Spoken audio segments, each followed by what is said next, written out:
In February this year, we went to Limestone Downs in Port Waikato. It's owned and operated by a trust and is one of the largest sheep and beef farms in Waikato, despite having converted some of the property into dairying. We first visit the sheep and beef operation, which was set up to host young farmers from Britain since its inception. Alf Harwood, Limestone Downs' operations manager, shows us around. Limestone Downs is overall 3,200 hectares. We have about 2,500 total effective. So out of that comes the dairy, so it brings the sheep one back, just depending on dairy support areas and stuff like 1,750 to 2,000 hectares. We have been wintering 8,000 ewes and lambing about 3,000 hoggets. So that gives us about 11,000 sheep lambing, and we dock about, say, 14,000 lambs. Cattle policy, we buy in all our cattle. At the moment, we're buying in roughly 1,000 cattle a year and selling 1,000 cattle a year. Better conditioned ones go as 18 months to local trade, and then we carry over some R2s and they go early the following year. Limestone Downs is probably a unique place. We have quite a bit of coastal area, and then we have heavier country at the back, which holds on a wee bit longer. So we tend to use the front country for our young stock and that earlier, and then as the season gets drier like it is now, we sort of tend to move out to the heavier country. Charles Elmer Baker purchased the property in 1926. He was born in Christchurch, and he was a surveyor by trade. During his time, he did a lot of travelling and obviously had a lot of money, so he used to spend a lot of time in New Zealand in the summer, and then he'd go over to the Northern Hemisphere, England. The three trustees are based in the UK. We have a New Zealand board of directors. There's 7 of them. It's a charitable trust, and it's set up to benefit the furtherance of agriculture and horticulture in New Zealand. And people can apply for money, and then it goes before the board, and they just distribute it, what funds we have got. We try and do a bit of research here, as long as it doesn't interfere with our making money, because, as you know, research costs a lot of money. So we do research here with people from Massey, for instance, like hogget mating, hogget lambing. We've been doing a lot of work on that, all sorts of things over the years. And we do a bit here, but major research is done. We give the funds, and it's done at Massey or Lincoln or somewhere else.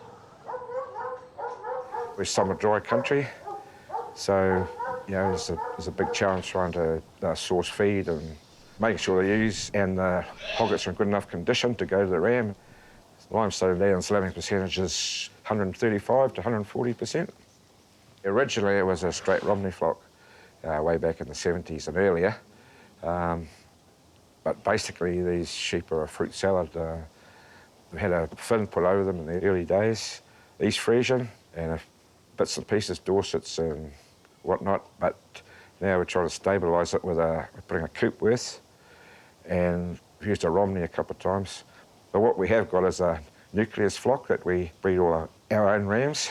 The idea is to get something that's tolerant to this country, and we've been focusing on eczema, resistance and growth rates. And when you look at the genetic trend graphs, they're just going up all the time, so I guess that'll be a reflection in the commercial flock. So I think there's been a big improvement over the years.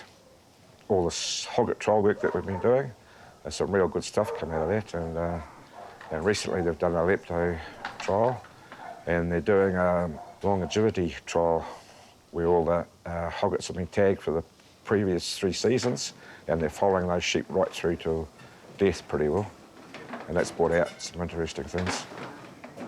Back in about 1987, the trust thought it would be a good idea to have English or Welsh young farmers coming out here. So it's done through the young farmers in England and Wales. They're here for 3 months. Alice Morley, she arrived here in January, straight after New Year. I'm from Derbyshire in England. We have a beef and sheep farm, about 450 acres. I've learned a lot about different ways of doing things and using a lot of different machines. It's difficult at home because we're not doing it on such bigger numbers, like with the stuff we've used. But yeah, there's techniques that I've picked up on the way that will be very useful when I get back home, I would think. We run everything outside, so it's pretty similar on that point, but it's just they make ourselves a lot easier here, like with the numbers and with the machines they use, like with the dipping machine and all the different things that they do it with, it makes it a bit easier for the bigger numbers. I'm not bad at being on my own, which is good, but yeah, there's a good group of people here and they make you feel right at home, so it's easier. The trust's supposed to go on forever, so what we are trying to do is just keep doing things to improve it so that it's future-proofed. For instance, the dairy conversion. We can't just keep relying on sheep and beef and wool. We have a very good year, a couple of good years, and then some bad years. So the trust decided to future-proof that and, help increase the income for the trust in the future years.